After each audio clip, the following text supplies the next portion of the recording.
Lebih-lebih dalam menghadapi globalisasi yang sekarang kita akan melakukan liberalisasi daripada perdagangan bebas untuk negara-negara berkembang tahun 2020, berarti 25 tahun lagi.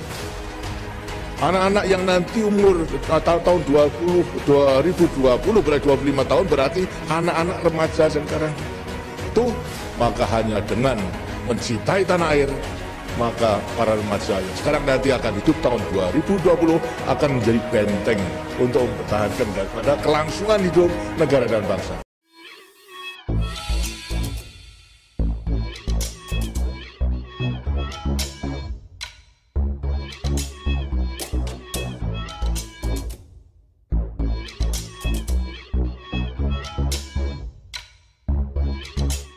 Tonton video ini sampai selesai agar Anda tidak gagal paham.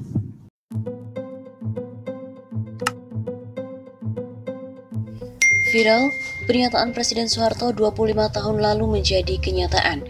Hancur bangsa kita. Heboh di media sosial video pernyataan Presiden RI kedua Soeharto terkait kehancuran bangsa.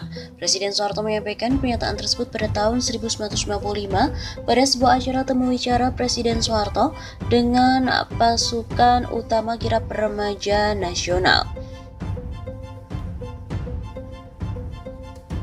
Video tersebut salah satunya diunggah pada kanal YouTube Redaksi Islam berjudul Subhanallah. Kini baru viral yang diucapkan Bapak Soeharto 25 tahun lalu, kini terbukti jadi kenyataan pada Rabu 29 September. Dalam video tersebut, Soeharto mengingatkan pemuda agar senantiasa mencintai tanah air dan bangsa. Kalau sudah mencintai tanah airnya, tidak akan melepaskan tanggung jawabnya sebagai pemuda untuk dapat mengabdikan dirinya pada bangsa dan negara yang sedang membangun ini. Apalagi kalau nanti dalam keadaan bahaya, begitu sambungnya. Ia pun juga mengingatkan kepada pemuda saat itu agar bersiap diri menghadapi ancaman globalisasi perdagangan bebas pada tahun 2020. Lebih-lebih, dalam menghadapi globalisasi yang sekarang kita akan melakukannya, liberalisasi perdagangan bebas untuk negara-negara berkembang di tahun 2020, 25 tahun lagi. Disebutkan anak-anak pelajar saat itu bakal menghadapi persoalan tersebut. Anak-anak pelajar sekarang harus disiapkan benar-benar untuk mencintai tanah air, untuk mencintai produk dalam negeri. Ia mengaku yakin negara Indonesia pada tahun 2020 bisa menghadapi tantangan globalisasi atau persaingan perdagangan. Tapi jika kita kalah bersaing, produk luar negeri membanjiri kita, maka para pemuda yang hidup di tahun 2020 menjadi benteng, mempertahankan kelangsungan hidup dan juga bangsa. Namun jika tidak demikian, maka negara Indonesia bakal mengalami kehancuran. Kalau pemuda kita kesemsem produk murah dan baik, tapi hasil dari luar negeri hancur daripada bangsanya. Soeharto pun mengungkapkan alasannya, kenapa soalnya produk Indonesia nggak ada yang membeli. Kalau tak ada yang membeli, pabriknya tutup. Lantas banyak orang yang tidak bisa bekerja, tidak bisa makan. Lah itu. Sehubungan dengan hal itu, Soeharto juga menegaskan, semua itu harus dipersiapkan sedini mungkin. Ini merupakan satu kekuatan yang harus disiapkan. Pendidikan dan perguruan tinggi harus mampu mempersiapkan. Ia mengatakan langkah tersebut bukan berarti negara Indonesia berlaku curang. Bukan kita curang, tapi kita menyelamatkan negara. Kita harus meningkatkan daya saing kita yang tinggi. Kita yakin dapat, kalau tidak ya kuncinya nasionalisme, mencintai tanah air. Produk dalam negeri harus mulai sekarang, jangan menyukai produk impor, nah itu melatih diri yang kurang baik. Begitu tandasnya.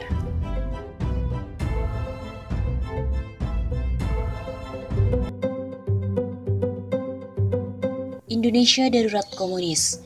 Memang mungkin sebagian orang menganggap berlebihan, bukankah ketetapan MPRS nomor 25/MPRS/1966 yang melarang PKI dan komunisme masih berlaku? Demikian juga dengan Undang-Undang nomor 27 tahun 1999 yang melarang dan mengancam pidana penyebaran komunisme dan penggantian ideologi Pancasila.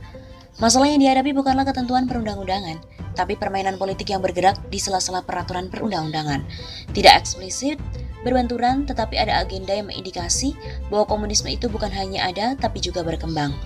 Kehadiran petinggi Partai Komunis Cina yang bersilaturahmi dengan pimpinan partai politik di Indonesia seperti PDIP, dan terakhir Dubes Xiaoqian ke PKB ternyata direspon konstruktif. Jalinan kerjasama sepertinya terus dibangun. Dalam mengisi sejarah, ternyata PKC di rezim ini sukses bertandang ke Istana Merdeka. Peta jalan atau roadmap pendidikan nasional menghilangkan agama. Peraturan Presiden Nomor 57 Tahun 2021 tentang Standar Nasional Pendidikan telah menghilangkan Pancasila dan bahasa Indonesia. Muncullah penista agama seperti Zhang yang ternyata pendukung PKI. Pelantikan Dirjen Kebudayaan Kemendikbud Hilmar Farid ternyata aktivis PRD. Tentu, semua ini bukanlah kebetulan. Apalagi sebelumnya disiapkan intens RUU HIP yang berbau kiri atau komunis. Megawati dan Mendikbud Nadiem membahas pelurusan sejarah tahun 65. Entah apa yang hendak diluruskan. Faktanya PKI melakukan percobaan kudeta berulang kali dan hendak menggantikan Pancasila. Sejarah kejahatan PKI tidak mungkin diluruskan. Memang kenyataannya bengkok dan merongrong ideologi bangsa dan negara. Kini aneh, kamu sejarah Indonesia membuang tokoh pendiri NU, tokoh HMI, dan justru mengangkat tokoh PKI atau komunis. Indonesia benar-benar darurat komunis, pantas untuk disematkan dan diwaspadai. Sayangnya Presiden Jokowi tidak jelas sikap politiknya pada anti PKI atau komunis.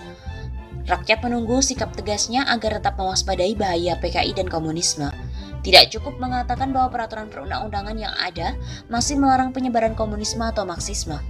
Di situasi pandemi, resesi dan juga krisis ekonomi, oligarki yang menguat, hukum yang diperalat politik, penistaan agama yang marak, budaya menjilat, serta oposisi yang ditekan dan dihabisi, maka menjadi indikasi bahwa PKI bangkit dan komunisme semakin merambah.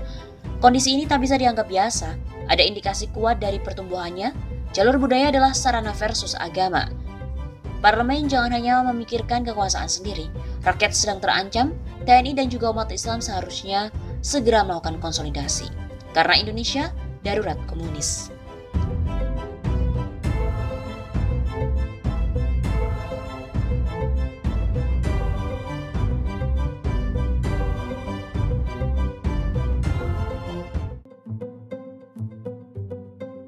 Masyarakat pun kembali protes pada Kemendikbud. Jenderal Pemberantas PKI juga tidak masuk dalam kamus sejarah.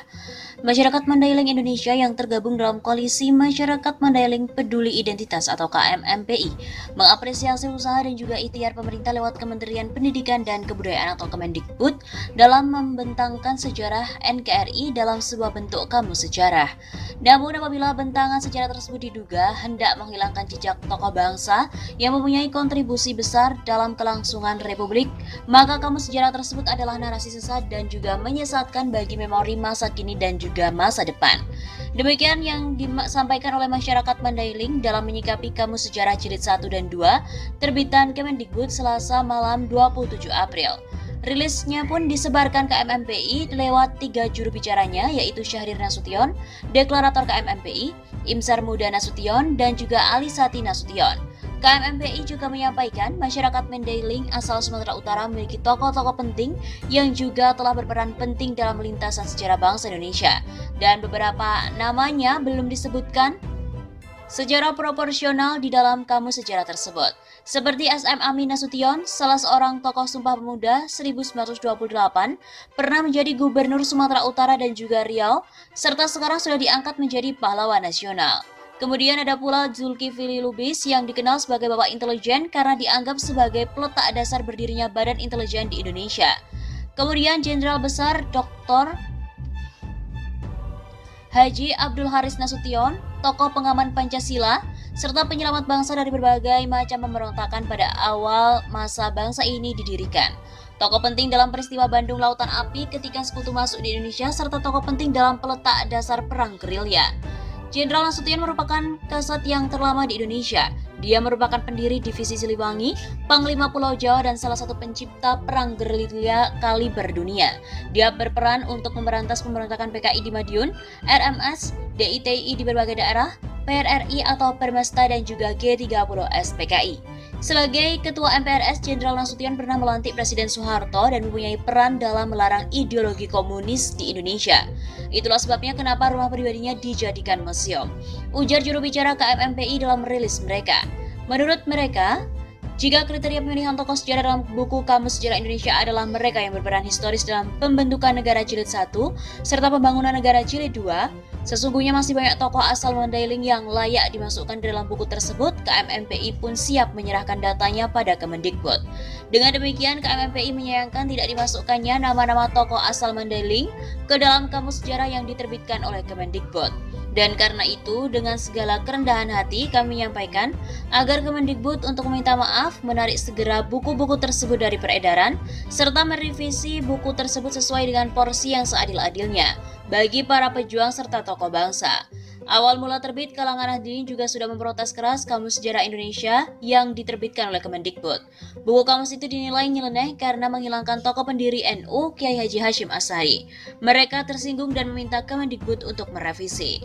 Dirjen Kemendikbud Hilmar Farid pun juga sebelumnya mengatakan buku kamus itu sudah ditarik, pihaknya pun siap untuk mereview dan menyempurnakan buku tersebut.